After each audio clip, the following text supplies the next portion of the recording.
杀戮与胁迫，中共政权如何推卸所有屠杀罪行。1989年6月3日晚到4日凌晨，中共调集20多万戒严部队进京，占领天安门广场，镇压学生运动。部队开枪扫射手无寸铁的学生和市民，还动用坦克碾压民众，杀害了上万平民。I was most shocked when I watched the video of Tiananmen massacre.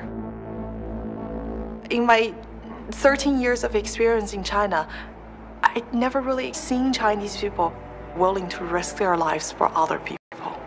But on that day, they were rescuing the students with bullets flying around them. 这场屠杀并不是中共唯一的暴行。Every 10 years or so, the party starts a persecution of a minority, and mainly, I think, to instill fear in the general population. Consider just 3 of the persecution campaigns that have gone on since 1950. The so-called Great Leap Forward, where an estimated 40 million people starved to death. The Cultural Revolution, which you all know, I'm sure, of 1966 to 76, saw perhaps another 2 million killed. The Tiananmen Square massacre of 1989, where soldiers killed thousands of people who were seeking openness and democracy. 就在天安门屠杀发生10年后，新一轮屠杀又开始了，至今仍在继续。受害者或是遭酷刑折磨致死，或是被活摘器官死去，仅仅是因为他们修炼一种在其他国家都能自由修炼的功法——法轮功。跟中共的历次屠杀一样，中国人很少清楚真相，以及中共所扮演的角色。为何中共能一再掩盖罪行？这是因为有个共同因素在起作用：每一场镇压都有诽谤宣传在背后支撑。What the Communist Party does about Tiananmen and about all of its violence beginning in 1949 against landlords, then the anti-rightist movement in the late 50s, then the starvation of 59-61, then the counter-revolution. They obscure and lie about what happened, and that's what they're doing about Tiananmen. Well, the Chinese government said no shots were fired, no one was killed almost immediately afterwards, and the story then became that what they referred to as criminal elements and counter-revolutionaries attacked the police and the army and killed numbers of policemen and numbers of soldiers. So that if any shots were fired at all, they were purely for the defense of the people who were being attacked by the counter-revolutionary elements. It's a complete lie. They made you disabled to think yourself. My whole body just become a robot, just performed to do what I have been programmed to do. So anybody, if they label it themselves other than communism, Communist Party or member, then they will be treated as an enemy of the state. Therefore, they are not even qualified as human beings, and therefore they are subject to whatever punishment is available. Communist Party is always making up these enemies, but it doesn't just say designate somebody or some group as an enemy. They start these propaganda campaigns, and that was certainly true with Falun Gong, which depersonalizes, dehumanizes, marginalizes these people to the point where the few people who actually see and know what's going on, they'll say, well, Falun Gong are enemies, Falun Gong are not people, we can do whatever we want with them, and the pressure of the party if you break away from them. So this combination, this confluence of events leads to this awful result.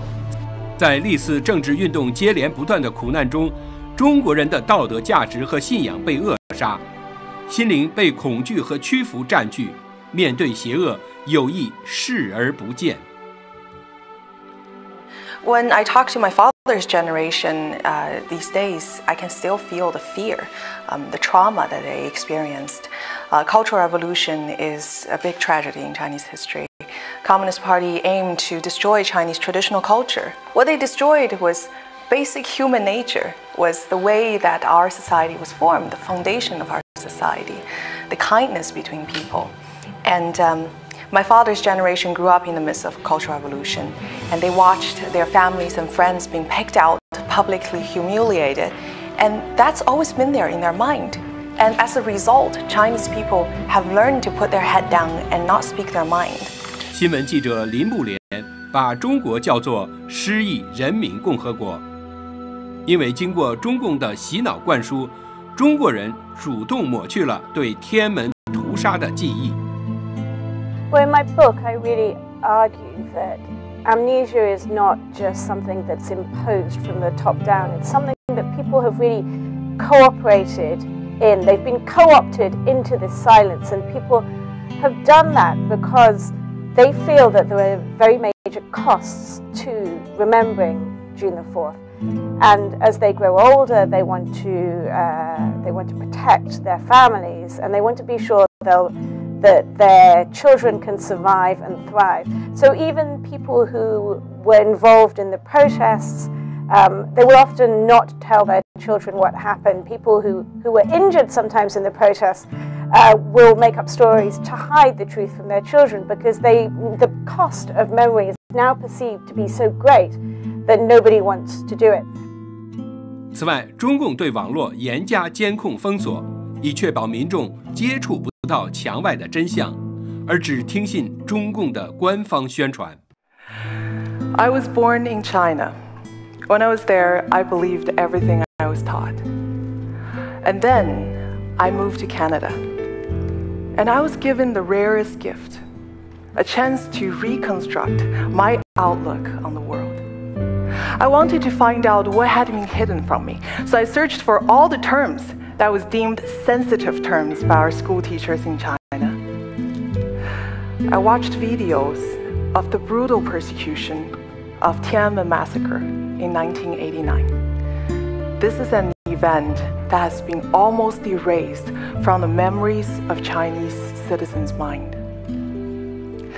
I also learned about the persecution of Falun Gong.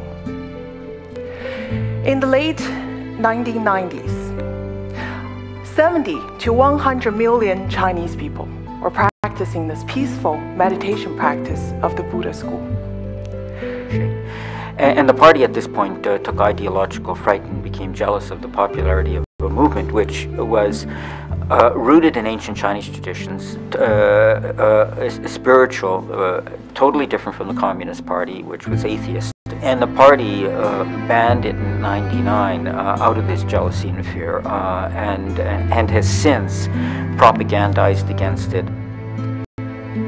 Even within this quite straightforward resolution, there are still problems because the absolute deluge of propaganda from the regime in Beijing vilifying Falun Gong as some sort of extremist cult. Now, I've met, as I said, hundreds of members of Falun Gong. It is not a sect, it is not a cult, there is no money involved, there is no brainwashing. All the normal characteristics of a cult simply don't exist. After learning all this, I realized that I've been lied to all my life. It's a profound embarrassment to learn that your entire belief system was based on a huge lie. 在针对民众的一场场杀戮中，中共政府不断用谎言欺骗人民，很多人相信其洗脑宣传，对迫害睁只眼闭只眼，甚至对不断上演的罪行一无所知。A huge, shady and immoral business of organ selling to foreigners has developed in China. Systematic, state-sanctioned organ harvesting from non-consenting prisoners of conscience, especially from Falun Gong prisoners of conscience, is happening today in front of our eyes. Is absolutely unacceptable and should be ended immediately. This is for believing in truth, compassion, and forbearance. It's just impossible for me to understand, and I think for most people to understand how any regime on earth could treat its people this way. The issue is not so much why are they doing that or how are they doing it, is why we outside are not reacting to this better or differently. And I think the reason is there's a lot of willful blindness, that people make money, they've got personal or company or government reasons for wanting to do business with China, and so they just ignore this because it's more convenient. This is the moment where we have to take stock of what we can accept, we as a people can accept doing. What can we be involved with? How culpable can we be? The Falun Gong are to the Chinese regime of today what the Jews were to the Nazis during the war. And we should all take note of this and look at China with new eyes. In Germany, it is illegal to deny that there was a Holocaust, and children are taught accurately in Germany about what happened. So there are other ways, but the German government confronts this. China, I don't want to say China, the party in China cannot face it, and they don't want to hear about it. In power is a group of mass killers. This is the party history, a history of mass murder with the murderers still in power. So it just continues unless something is done to stop it. One of the ways it's changed is it's become a lot more global. It projects its persecution around the world. I mean, there's lots of persecutory regimes, but China is almost unique in the sense that its persecution spreads everywhere. I think it will be seen as a time when a lot of people recognize that this isn't just something for Chinese people in China, that this is a global issue. There's something going on here that concerns people of every race and every nationality.